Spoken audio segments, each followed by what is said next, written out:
Peace, y'all. It's me, your girl Nicole, sister midwife, with this week's Monday Musing. Now listen, today's Monday Musing was recorded on Monday, but it didn't get posted till today, Tuesday, because my video editor had to go to sleep. Okay, and so as it got later and later, I made the decision to just, you know what, we gonna post this on a Tuesday. And she gonna say to me, not gonna lie, we could do that because it reminds me of somebody named Corey something something something who'll be posting something something something that's supposed to be on Sundays, and he end up tell them about it, girl. Okay, so Corey X Kenshin, he do something called Spooky Scary Sunday, and he be posting it on other days other than Sunday. Spooky, Scary Sunday, posted not on a Sunday. So in honor of her favorite YouTuber, Corey X Kenshin, who does spooka, super, something, not on a Sunday, today's Monday Musing is going to be posted on a Tuesday. We're just going to call it, Let's Talk Tuesdays. Hope you enjoyed what you call it? Hope you enjoyed the episode. Peace. Love you, Corey. Samurai, stand up.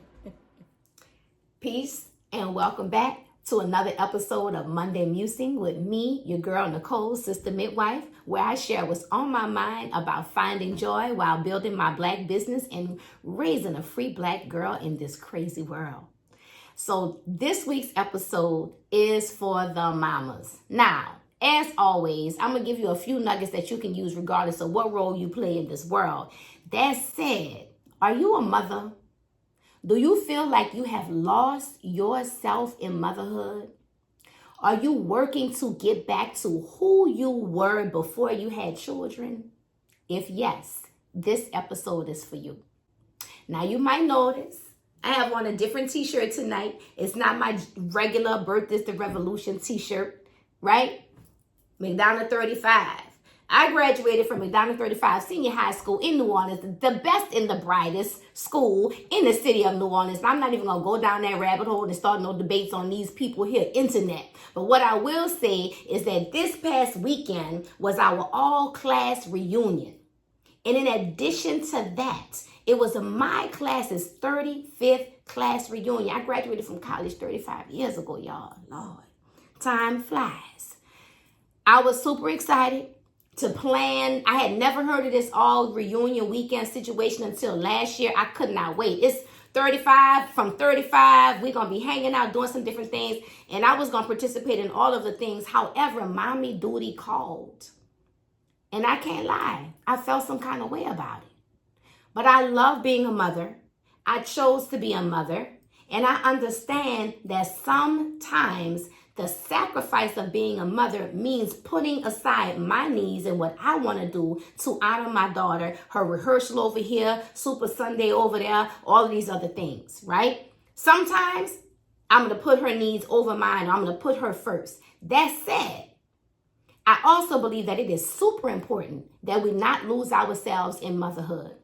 That we find ways and we are constantly defining and redefining ourselves outside, including and outside of motherhood, and that we are able to find joy and live a life where motherhood is a part of who we are, but not all of who we are.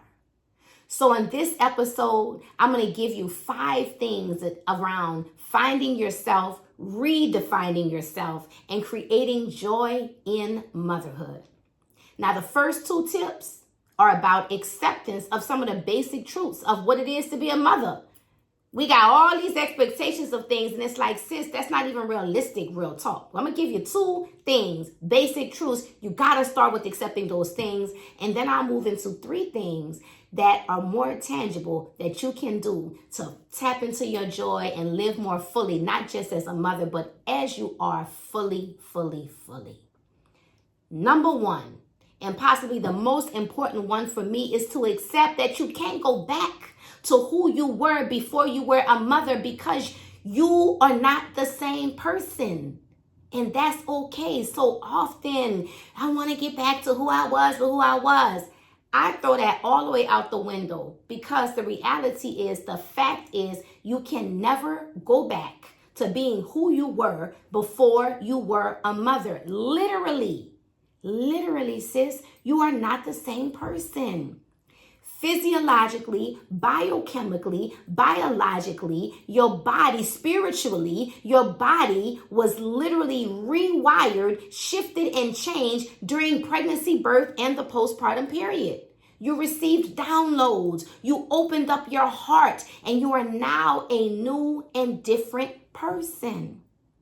And even if you could go back to being her, you don't want to be her, because who she was at that time before you were a mother could not live the life that you are currently living. They could not serve you in the way that you need to currently show up and serve, because you are in a new life.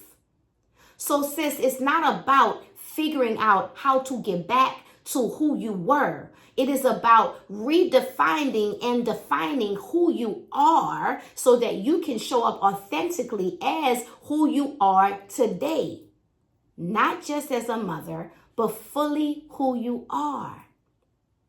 It includes being a mother, but it is not only your mother. Only being a mother, right? We also have to accept that over the journey of motherhood, you will redefine yourself multiple times, not just once. Which brings me to the second thing I want to share, is that we have to understand and accept that there are seasons of life and there are seasons of motherhood, and we cannot show up the same way in every season. Are you newly postpartum and breastfeeding a newborn? Maybe it's breastfeeding a toddler, taking care of a tween, a teen, sending somebody off to college. These are various seasons in your child's life, and therefore they become seasons in your life. And how you show up and what you do from season to season is going to look different. And we have to accept that. The number of sacrifices, what the sacrifices look like, where we can go and be, and how we can show up will change based on the season of motherhood. Parenting an active, rambunctious toddler is very different from parenting a high school student. I have not personally parented a high school student, but I know that there's a difference between a high school student and a toddler, okay? And we can't expect that every season will require the same things, the same time, and the same energy from us. It's gonna look different, and we have to accept that. Sometimes in them early years, your life will feel like it is fully being dominated and controlled by your children. For you, that may be the truth for you. But just remember that it's a season. And just like right now, we are moving from winter to spring, your parenting seasons will also change. And so just like we would not expect a tree to have lush green leaves in the middle of January, you cannot expect that you're going to be ripping and running the same way when your children are 2, 3, and 4, in the same kind of way that when your children are 15, 16, and 18. Changes happen. Seasons come, seasons go. We must be flexible in our seasons of motherhood. And we must understand that we have to show up differently based on the season, but it's a season, and the season will pass. Now, once you accept these two truths, I think it becomes easier to become intentional about other things. I think it becomes easier to be intentional about how we want to define ourselves and show up in motherhood. Once you have accepted these two truths, that you can never go back to who you were, and that mothering has seasons, then it becomes easier to be intentional about not losing yourself so that you can redefine yourself as needed regardless of whatever season you are in along your motherhood journey. So what does this intentionality look like? And that brings me to number 3. You have to set boundaries with your children. Because trust me, and you already know, they will get you for everything that you got if you let them. We already know that. You got to remember and understand that you truly are the number one priority. Your children are not number one. You are number one, period. A lot of time, well, I know I got to take care of me. Don't just say it. You've got to move like it. Now, I'm going to let you know, I'm number one. That don't mean that Kiko is number 2. I like to say I'm number one. I'm the number one priority, and she is my 1.2 priority. Okay? I began learning to set boundaries with her when she was still breastfeeding. I was moving into breastfeeding a toddler, which if you've breastfed a toddler, then you already know what I'm saying. So I was moving into breastfeeding a toddler, and I was really struggling with her pulling at me and taking my clothes off and just no boundaries. Okay, that's what it is. And I read this really, really great article that talked through setting breastfeeding boundaries with your toddler. And I began to communicate with her. I use it as an opportunity to really even talk about, this is your body, this is my body. And it was just a really beautiful experience. And I was able to set our first set of boundaries around that breastfeeding journey. And it allowed me to understand that we could set these boundaries if we want to. Now, I will say that, of course, setting boundaries today as we approach number 11 are very different from setting boundaries when she was 2 or 3. But I do realize that setting boundaries remains important. Boundaries include things like making good decisions about how many activities she can do. Like last semester, in the fall of 2024, I was like, baby, you could pick one thing. You got these 3, 4 different things. You got piano, you got dance, you got voice, you got gymnastics. What one thing do you want to do? And I let her pick one thing, and that was all we did all last semester. And let me tell you something, it was so needed. I needed that break from ripping and running and dropping off here and planning for the recital and putting this on the calendar, all of those things. This semester, we back in action. She's in a performance. We did the Black Mask and Indians, which is a whole bunch of stuff. She's dancing. She's still begging to do more because that's what they do. If you allow them to do it all, they will do it all. So we have to be the ones to set the boundaries. We have to be the ones to set the boundaries. Thinking about boundaries, this brings me to the 4th thing I want to share. Once you are able to set those boundaries, then you need to be able to use those boundaries to carve out time for yourself and be intentional about what that looks like. Specifically, I want to encourage you to prioritize moments of solitude, because in solitude, you can rest, you can breathe, we can heal, we can dream, we can envision. And if we don't have any boundaries, and anyone, any child at any time can interrupt our flow, and we are unable to carve out this space, we really do suffer. Now understand, if you're a brand new mom, time can be very limited. Remember, sis, this is a season. But even in that season, you can carve out 5 minutes. When I hear about people talking about they couldn't find time to take a shower, I'm like, why? Let that baby, put that baby in the bassinet on their back. Let her cry. Take you a quick shower. Take you a long shower. Little crying sometimes it's okay. And be very clear, I am not down with crying it out. I held my baby all the time. I wore her all the time. She was with me all the time. I did not like to have her cry. But let me tell you something. I was going to get me a shower. I was going to get me a shower. That said, is 10 minutes and a shower going to help you change the world? No. I get that. But it sure will make you feel better in the moment. So take your intentional moments.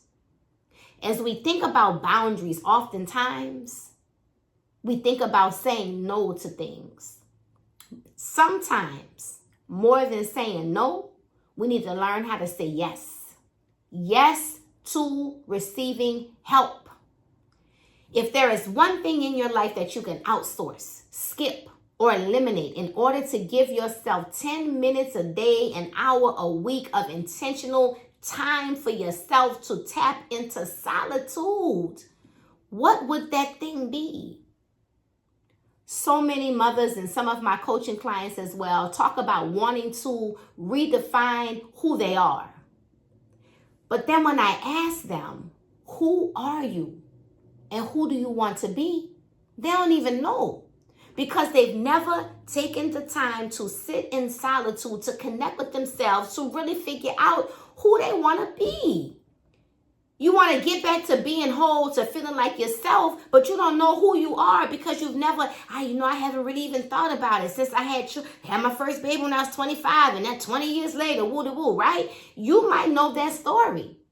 In order to really feel whole and to begin to get back to who you are, you have to start to create space of solitude where you can tap into yourself, to really begin to think about who you want to be, who you are, to dream about, to envision how you want to show up in the world. If you are constantly moving and shaking and going, and you're not connecting to yourself with moments of solitude, when the time does come and you have the opportunity to tap in and you have the chance to do something that helps define you outside of motherhood, you don't even know where to start because you've been so busy connected to the children and connected to the outside world that you've never even created a space to connect to yourself, to even know the direction of where you want to go. So it's important that you create these boundaries so you can create these moments of intentional solitude, to create space to dream about what it looks like to embody all of the greatness of who you are. And this brings me to point number 5. You have to find and do things for yourself that bring you joy outside of your children. Now, as mothers, you may need to relearn, reestablish, rediscover what brings you joy. But I promise you, this is not an impossible task. The easy things is to ask yourself first, when was the last time you felt joy? What were you doing? Who were you with? Don't remember? Can't say? That tell you something right there. But then you could tap in to your remembering, your memory of your childhood. What things made you feel free and happy? What things made you laugh? When and where were you most energized? I know for me, as a little girl, I used to go on adventures, hiking, literally like to the corner and back to my house, digging in the dirt, had a little basket I would use to carry stuff and a little stick in it. And what I could say now is, when I traveled around the country doing travel nursing, my best moments were when I had opportunities to visit forests, mountains, and hiking trails. And it is very connected to that time that I remember finding joy and peace inside of myself. I can remember as a little bitty girl, 5 years old, going, Mama, I'm going to go out for an adventure. I called them adventures. I didn't call them hikes. I would go on adventures and I would take my little basket and I would go out. And I don't know, it's amazing. Like, this was in the 70s, child. My mom used to let me just walk down the street. I probably didn't go too far, but I sure was out there. And I found so much peace in that solitude and in that time. And it's so interesting because I still enjoy that same type of experience. Now it's a little bigger. I'm going to go up a mountain. I'm going to climb. I'm going to be in the forest, not just 2 doors down on my block, but it's the same type of experience. Same type of experience. So find your way, remembering how you used to have joy in your life. And finally, I'm going to leave you with this little bonus tip. Practice radical forgiveness and compassion for yourself. Motherhood is full of expectations and guilt. Some we put on ourselves, some we take from other people. As mothers, we have to release this notion of perfectionism. And let me be very clear. I am saying this to myself as well, right? We must release perfectionism. We must affirm ourselves daily, affirm each other, and know that we are all out here doing the best that we can with what we have in the moment that we are doing it. When we know better, we will do better. When we have more, we will do more. So right now, give yourself grace. You are doing the best that you can with what you have, with good intentions, because you love your children. Sis, you're doing a good job. Okay? Now that right there is a long and heavy conversation that could take way more than any one Monday musing, okay? But I do hope that something that I shared today has inspired you. Find your joy. Become your current authentic self. Don't worry about going back to who you were, but think about, who am I now? That's all I got. As always, take what you like and leave the rest. Until next week, peace.